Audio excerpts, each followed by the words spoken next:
자, 돌아왔습니다. 국성호 강사입니다.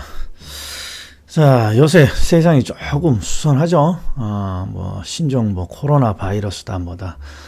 자, 요새 민법하고 공법 좀 올려달라고 지금 빨리빨리 좀 올려달라는 댓글이 많이 올라오는데, 그렇죠. 이게 설이 꼈고, 그 다음에 신종 바이러스 이래서 웬만하면 외출을 저희들이 좀 자제하고 있습니다.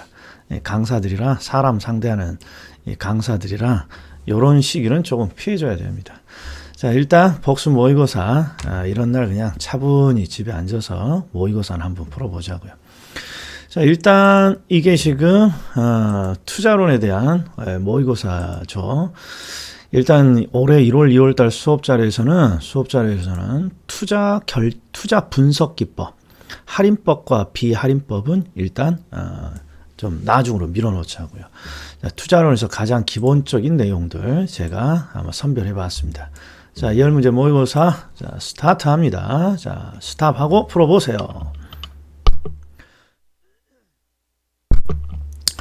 자, 풀어보셨어요? 한번 꼼꼼히 보죠. 자, 투자에 대한 설명이고 1번은 투자의 정의를 내고 있네요. 장래 불확실한 수익을 목적으로 확실한 현재 소비를 희생하는 또는 소비를 교환하는 행위입니다. 일단 투자는 자금을 투입하는 행위고 항상 투자의 목적은 수익이죠. 그런데 이 수익이 항상 장래에 실현되잖아요. 그래서 투자에서는 반드시 불확실성이라는 애가 있죠. 이걸 우리는 줄여서 두 글자로 위험이라고 하는 것이죠. 그래서 2번은 위험의 정의를 내놨어요. 자, 위험은 투자의 불확실성인데 투자로부터 예상했던 결과 그리고 실제 실현된 결과가 달라질 가능성이죠. 달라질 가능성. 그리고 내가 예상했던 결과하고 실제 실현된 결과를 한번 수치를 넣어보자고요.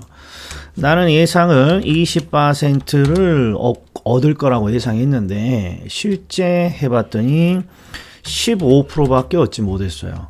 그럼 결국 나의 예상에 얼마나 차이가 생겼어요? 5% 정도 나의 생각이 벗어났죠.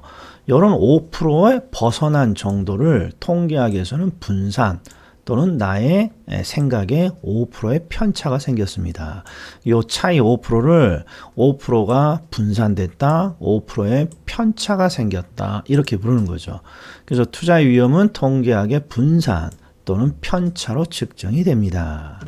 자, 그 다음에 4번이 정답이에요. 투자의 위험이 예상되면 예상된 위험에 대해 항상 우리들은 보상을 요구하죠.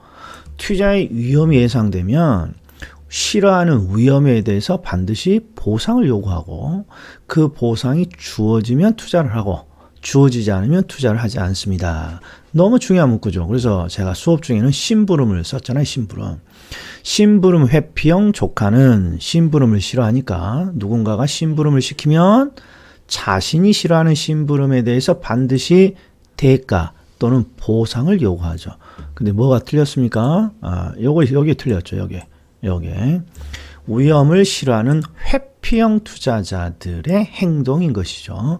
이게 투자론을 기본 가정이고. 자, 투자의 위험과 수익은 비례관계에 있습니다. 이게 바로 요거죠. 기본적으로 투자자들은 위험을 싫어하는 회피형이에요. 그래서 투자에 있어서 뭔가 위험이 발견되고 위험이 올라가면 자신들이 싫어하는 위험에 대해서 더 많은 수익을 요구하게 되는 거예요.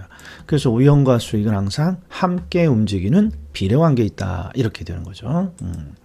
자, 2번은 위험의 종류입니다. 자, 스탑 풀어보세요. 자, 풀었어요. 자, 우리가 위험의 종류를 암기를 어떻게 하죠? 사금, 법인유, 시운치. 그런데 여기서 먼저 하나만 해보자고요. 사업상의 위험은 다시 시장 위험, 그 다음에 또 뭐가 있어요? 시운치니까 운영 위험, 그 다음에 위치적 위험, 이렇게 세 가지로 나눠진다는 거 놓치면 안 되죠. 기본적으로 위험의 종류는 원인, 사업상의 위험은 사업에 의해서 위험이 만들어졌다는 거고, 금융적 위험은 금융에 의해서 위험이 만들어졌고, 법적 위험은 법에 의해서 위험이 만들어졌습니다. 원인을 뜻하는 것이죠. 원인.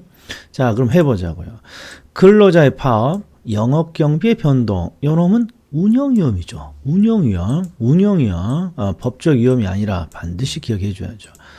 그다음에 부동산 투자 사업 자체에서 발생하는 수익성에 관한 위험. 지금 위험이 뭐 때문에 발생했어요? 사업으로부터 발생했잖아요. 그래서 수익성의 위험이 아니라 사업성 위험이라고 해요. 사업 위험. 그 다음에 외부 환경의 변화로 발생하는 상대적 위치의 변화로 불확실성. 이게 위험이죠. 위치의 변화로 불확실성이 야기됐으니까 위험의 원인은 위치죠. 위치. 그러니까 얘가 위치적 위험을 설명하는 거죠. 위치적 위험을. 그런데 주의하실 게 있어. 위치적 위험은 어떤 위험의 하나입니까? 사업상의 위험의 하나죠. 그러니까 자, 위치의 변화로 발생하는 불확실성은 위치적 위험인데 위치적 위험이다. 이렇게 해도 옳은 지문이고 위치적 위험은 크게 사업상의 위험에 편입되는 거니까 사업상의 위험입니다. 이렇게 해도 옳은 거죠. 그래서 정답은 3번 이렇게 돼야죠.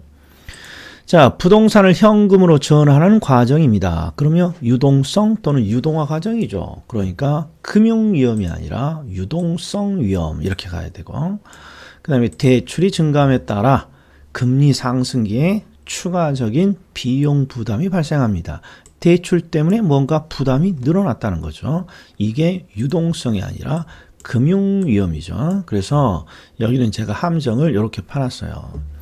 사업상의 위험은 항상 다시 어떻게 나눠집니까? 시장으로부터 만들어지는 위험, 운영 위험, 위치적 위험 이 세 가지로 다시 구분된다는 거. 요거 주의. 자, 3번입니다.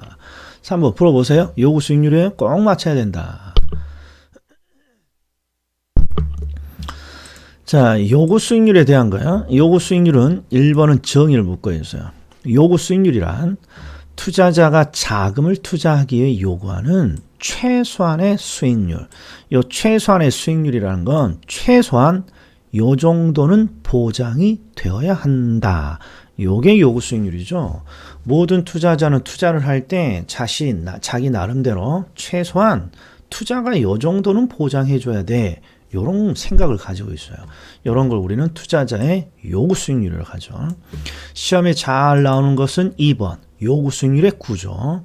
요구 수익률은 무위험률의 위험 할증률로 구성되어 있습니다. 옳은 지문. 자, 그리고 3번은 무위험률, 4번은 위험 할증률을 설명하고 있는데 자, 해석을 잘 해줘야 돼요.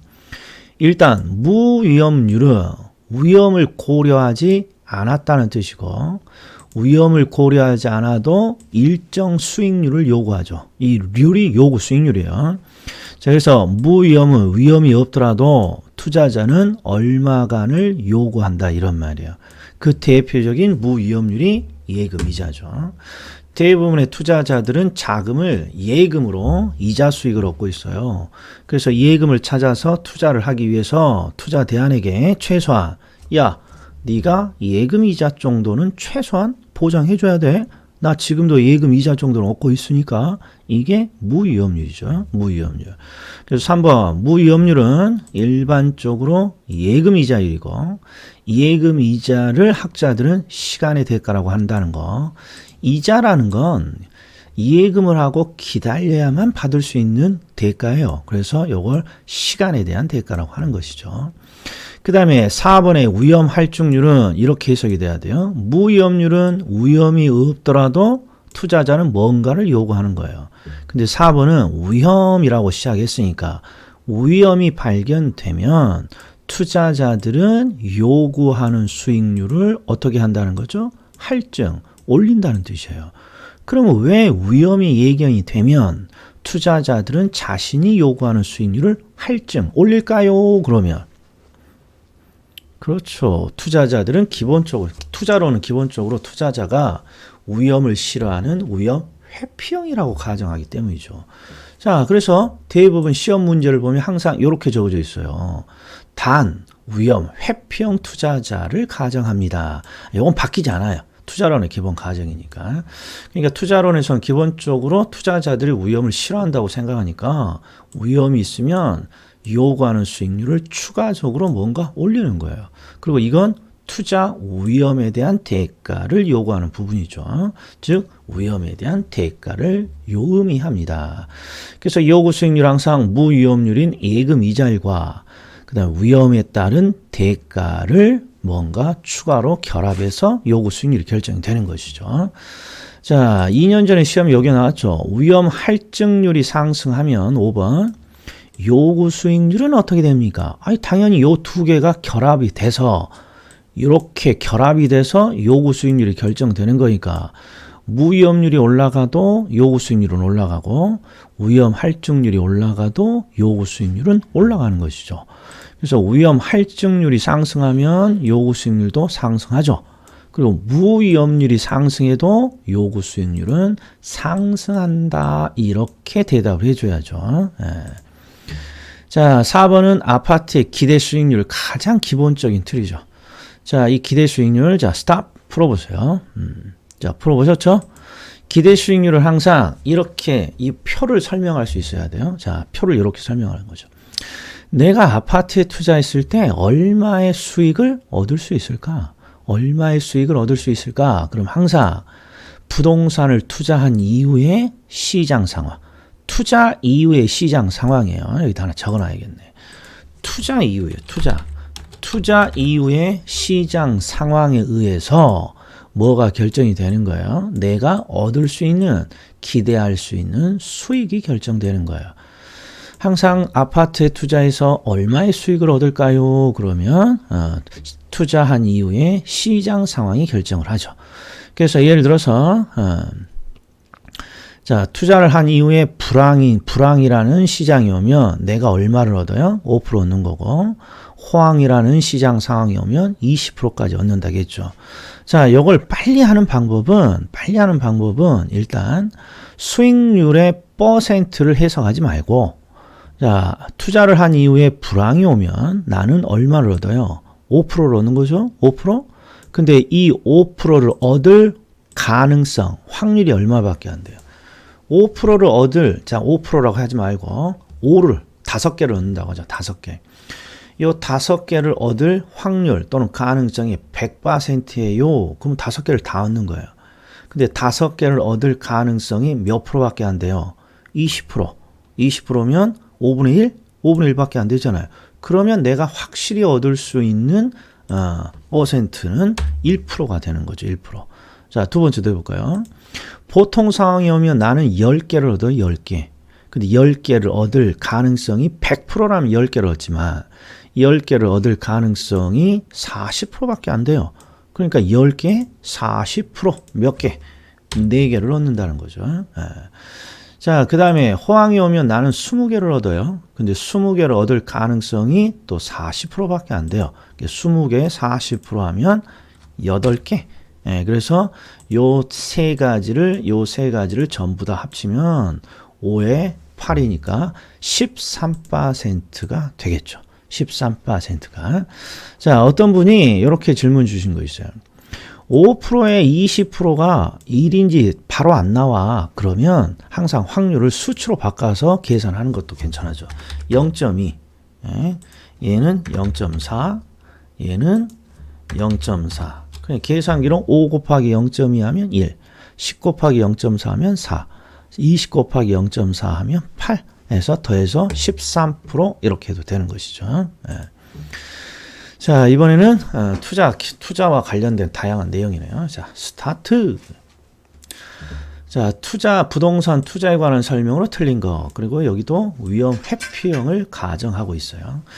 자, 일단 1번은 기대 수익률이 요구 수익률보다 크다면 투자는 이루어집니다. 투자 결정 이론의 첫 번째 수익률 기준이죠. 항상 내가 이 대안을 선택할지 말지는 먼저 투자로부터 기대할 수 있는 수익률을 추정하는 거예요.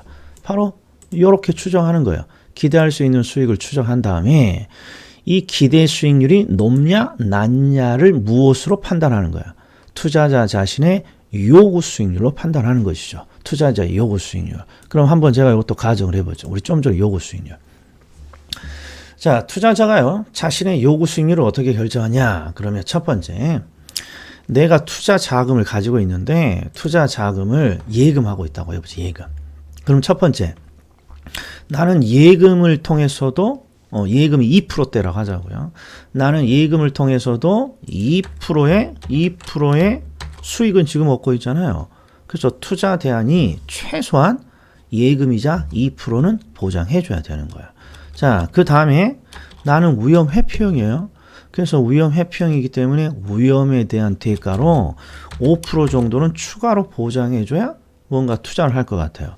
그러면 이 투자자는 예금이자 2%, 위험에 대한 대가 5%에서 총 7% 정도는 최소한 투자 대안이 보장해 줘야 된다. 이런 생각을 한다고 해보자고요.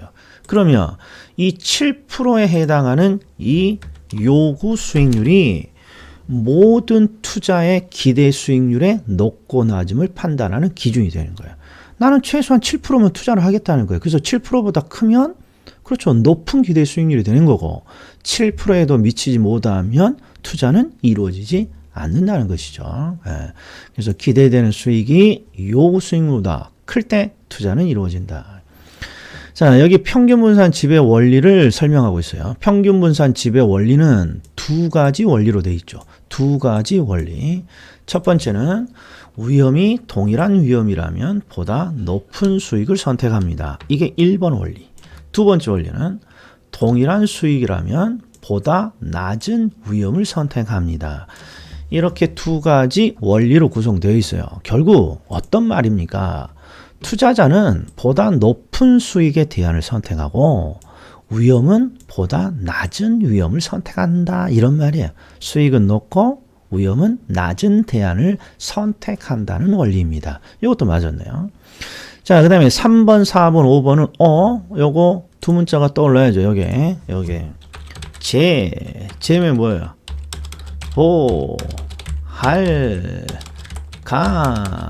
포트폴리오. 이게 지금 위험을 낮추는 방법이죠. 위험을 낮추는 방법. 첫 번째가 위험한 투자를 제외시킵니다. 두 번째가 보수적 예측의 보조. 보수적 예측 방법. 자, 보수적 예측은 항상 수익은 가능한 낮게, 비용은 가능한 높게 예측을 하는 방법이죠. 그래서 투자 수익의 추계치를 하향 조정합니다. 그럼 줄여보면 수익은 하향 조정한다 했으니까 낮게 조정한다는 거죠. 즉 보수적 예측이 맞네요. 수익은 항상 가능한 낮게, 비용은 가능한 높게. 이렇게 분석을 하면 위험을 상당수 제거할 수 있을 거야. 이렇게 생각하는 게 보수적 예측 방법이죠. 자, 위험 조정 할인율법은 할이죠, 할. 제보, 할의 할. 근데 얘는 모가지를 잘 치셔야 된다 했어. 위험에다가 모가지를 탁 친 다음에 항상 투자자들은 위험이 발견되면 할인율을 뭐시기 하겠습니까? 조정합니다. 이렇게 되는 거죠. 할인율을 조정합니다. 그런데 꼭 암기되어야 할 게 투자론에서는 현재 가치에 적용하는 할인율로 무엇을 쓰더라? 요구 수익률을 쓰는 거죠. 요구 수익률. 그러니까 결국 할인율을 조정한다는 건 요구 수익률을 조정한다는 의미랑 똑같은 거예요. 그럼 이제 해석을 해보죠. 기본적으로 우리는 위험을 싫어하는 회피형. 따라서 위험이 발견되면 우리가 싫어하는 위험에 대해서 더 높은 보상을 요구하겠죠. 더 높은 요구 수익, 더 높은 수익을 요구합니다. 이렇게 되는 거예요. 그래서 위험 조정 할인율법은 위험한 투자일수록 측정된 기대 수익률을 하향 조정합니다. 완전히 엉뚱한 방법이에요. 요것만 틀렸다고 하시면 안 되는 거예요. 제가 일부러 이렇게 적어놓은 거예요. 요것도 다 틀린 거예요, 이게. 요게. 기대 수익률을 하향 조정합니다. 이 말은 기대 수익률은 투자를 한 이후에 얼마를 얻을지 예측한 수익률 아니에요. 요 기대 수익률을 하향 조정한다는 건 바로 보수적 예측 방법을 의미하는 거예요. 내가 수익을 예측할 때, 수익을 산정할 때, 예측할 때 보다 낮게 수익을 산정한다는 거예요. 그래서 위험 조정 할인율법은 정확히 어떻게 나와야 됩니까? 할인율을 상향 조정한다. 할인율을 상향 조정한다. 이렇게 나오거나 할인율이 요구 수익률이니까 요구 수익률을 상향 조정한다. 이렇게 나와야 돼요. 기대 수익률을 낮추는 건 그렇죠. 보수적 예측 방법이고 할인율과 요구 수익률을 올립니다. 이게 위험 조정 할인율법이죠. 그 다음에 민감도 감흥도 그러니까 정답은 4번이죠. 그 다음에 민감도 감흥도는 원인과 결과에 대한 문제예요. 항상 제가 이렇게 설명해줘요. 원인이 있으면 반드시 그 원인에 대해서 결과가 바뀌어요. 즉 원인과 결과의 관계를 따지는 건데 원인이 뭔가 변화했을 때 이 원인의 변화가 결과에 어떤 영향을 줍니까? 이걸 찾는 게 민감도 감흥도예요. 정확히 말하면 원인이 변화했을 때 수익률 등의 결과가 얼마나 민감하게 반응을 하나요? 얼마나 둔감하게 반응을 하나요? 이거죠. 그래서 자 원인을 살짝 변화시켰다 했어요. 제가 가정을 원인을 살짝 변화시켰는데 수익률이요? 수익률이 갑자기 20%에서 수익률이 갑자기 이렇게 폭발적으로 올라가. 갑자기. 이러면 원인에 민감하게 반응을 하는 거고 수익률이 살짝만 올라가 이렇게. 그러면 이 경우가 수익률이 둔감하게 반응한다. 이렇게 보는 거죠. 그럼 보자고요. 투자 효과를 분석하는 모형의 투입 요소. 이게 원인이에요. 원인이 변함에 따라 그 결과치. 투자니까 수익률이나 이런 것들이 결과가 되겠죠. 즉 결과인 수익률에 어떤 영향을 주는가를 분석합니다. 그래서 이렇게 수익률의 변화가 심하면 민감도가 크다 그러고 이렇게 민감도가 크면 대단히 불확실하잖아요. 원인의 변화에 막 수익률이 막 널뛰게 하는 거니까 이런 대안은 보다 위험한 대안으로 평가되는 것이죠. 자, 포트폴리오입니다. 매년 나오는 주제죠. 자, 스탑. 풀어보셨죠? 자, 포트폴리오의 분산 투자 효과는 포트폴리오 이론은 기본적으로 뭘 하기 위한 논점이에요. 재보할감 포트폴리오. 위험을 낮추는 방법의 대표 주자예요. 따라서 분산 투자 효과라고 하면 여러 자산을 묶어서 투자하는 포트폴리오로 어떻게 위험을 낮출 것이냐. 이게 위험을 낮추는 효과를 말하는 거야. 그래서 포트폴리오를 구성하는 투자 자산 종목의 수를 늘릴수록 비체계적인 위험이 감소되어 포트폴리오 전체 위험이 감소됩니다. 자, 포트폴리오 위험 한번 나눠볼까요? 포트폴리오 위험. 포트폴리오 위험은 항상 시장으로부터 발생되는 위험.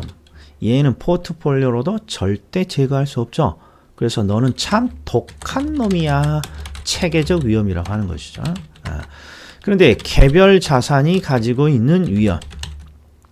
포트폴리오는 요놈을 뭔가 감소시키는 거죠. 그래서 개별 자산이 가지고 있는 위험은 포트폴리오를 통해서 제거될 수 있으니까 너는 덜 독한 위험이야. 이렇게 가는 거죠.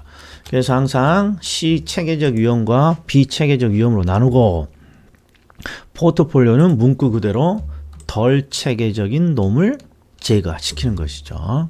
그래서 항상 문구만 보시면 돼요. 비체계적이다. 덜 독한 놈이잖아요.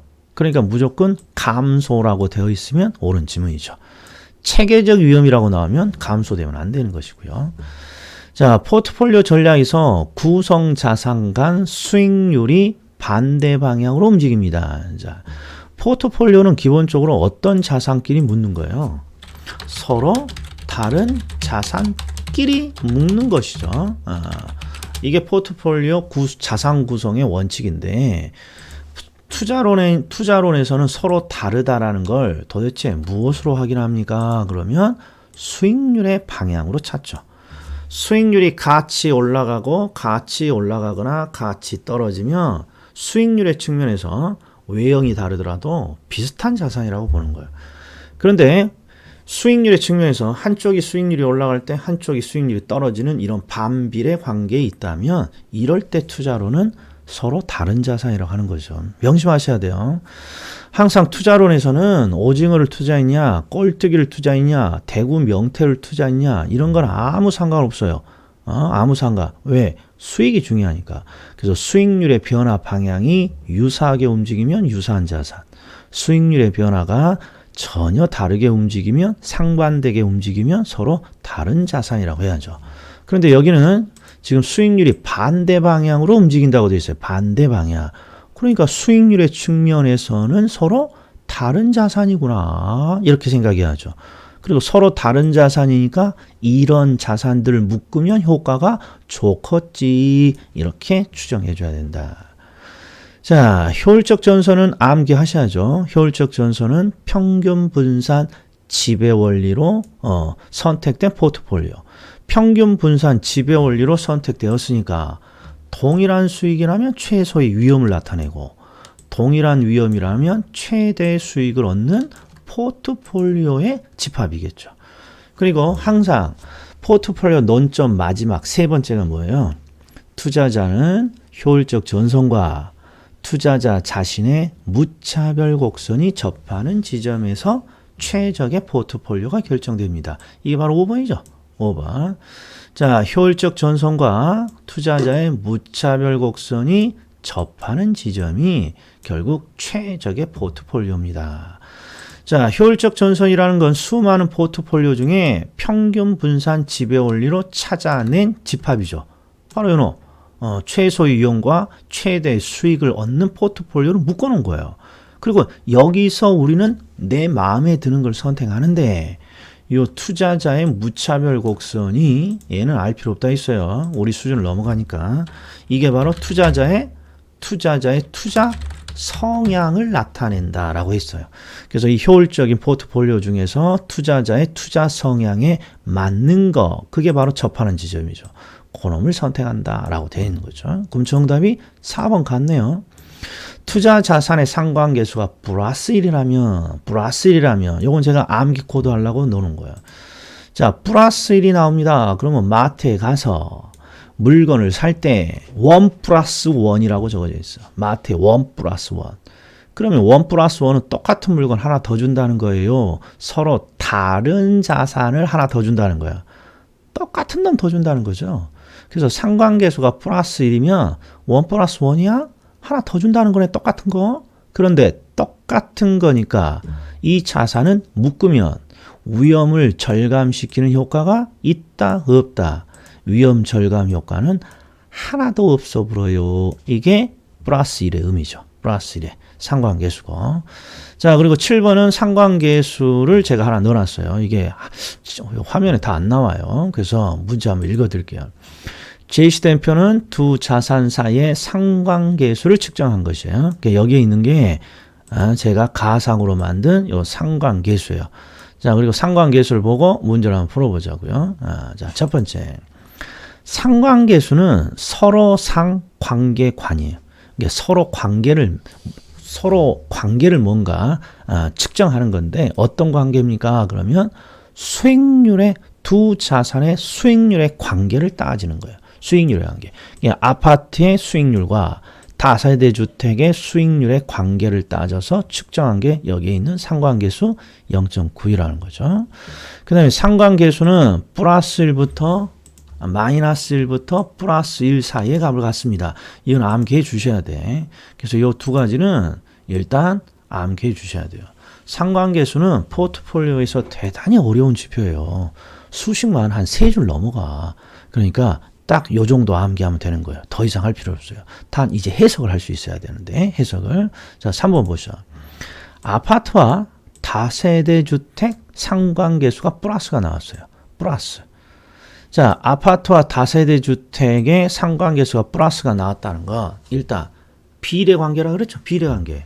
아파트의 수익률이 올라가면 다세대도 올라가고 아파트의 수익률이 떨어지면 다세대도 떨어지는 비례관계예요. 수익률이 유사한 관계예요. 즉 수익률의 측면에서 두 자산은 유사하다는 뜻이죠. 그래서 아파트와 다세대 주택의 상관계수가 플러스 값이 나온다. 플러스 값이 나온다. 그러면 두 자산의 수익률이 비례관계예요. 그리고 비례관계라는 건 수익률이 서로 유사한 방향으로 움직인다. 그래서 결론은 아파트와 다세대는 플러스 값이니까 서로 유사한 자산으로 분류되는구나. 유사한 자산이니까 묶으면 위험을 낮추는 효과는 거의 없다고 봐야죠. 거의 없다고. 거의 없다고. 자, 주의하실 게 하나 있어. 주의하실 게. 우리가 상관계수가 만약에 플러스 1이 나와요. 플러스 1, 플러스 1. 플러스 1이라고 해보자고. 1.00. 여기 있네. 아이고, 밑에 있네. 내놨군요. 자, 여기 플러스 1이 나와요. 플러스 1. 그러면 항상 상관계수는 마이너스 1부터 플러스 1 사이의 값을 가지니까 플러스라면 일단 유사한 자산 쪽에 들어가고 플러스 1이라면 저 플러스 쪽에서 가장 큰 수치죠. 그러니까 오피스텔은 어떻게 분석하는 거예요? 외형은 다르더라도 둘은 완전히 동일한 자산으로 취급되는 거죠. 완전히 동일한 자산으로. 그럼 결국 오피스텔은 아파트와 묶어봤자 형태는 다르지만 동일한 자산으로 취급되니까 위험을 낮추는 효과는 하나도 없는 거예요. 위험을 낮추는 효과는 하나도 없어. 그런데 다세대 주택은 유사하지만 완전히 동일한 자산은 아니에요. 플러스 1은 아니니까 그렇죠.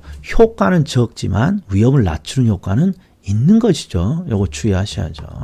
그 다음에 4번 포트폴리오 위험 분산 효과는 상관계수가 작은 자산끼리 묶습니다. 그럼 상관계수가 작다는 걸 뭘 뜻합니까? 기본적으로 마이너스 쪽에 있는 값을 묶어야죠.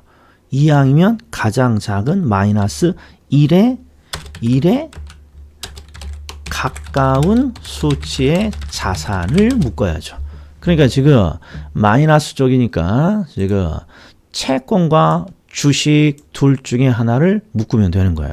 근데 이항이면 마이너스 1에 가까워야 되니까 주식을 묶는 게 최적화된 포트폴리오겠죠. 아파트와 주식을 묶는 게. 따라서 5번을 보시면 아파트와 주식으로 포트폴리오를 구성한다면 위험을 0까지 줄일 수 있는 맥시멈 효과가 나와요. 그런데 요놈이 틀린 지문이야. 왜? 요놈이 틀렸다며 요놈이 체계적 위험이 아니라 비체계적인 위험을 0까지 줄일 수 있습니다.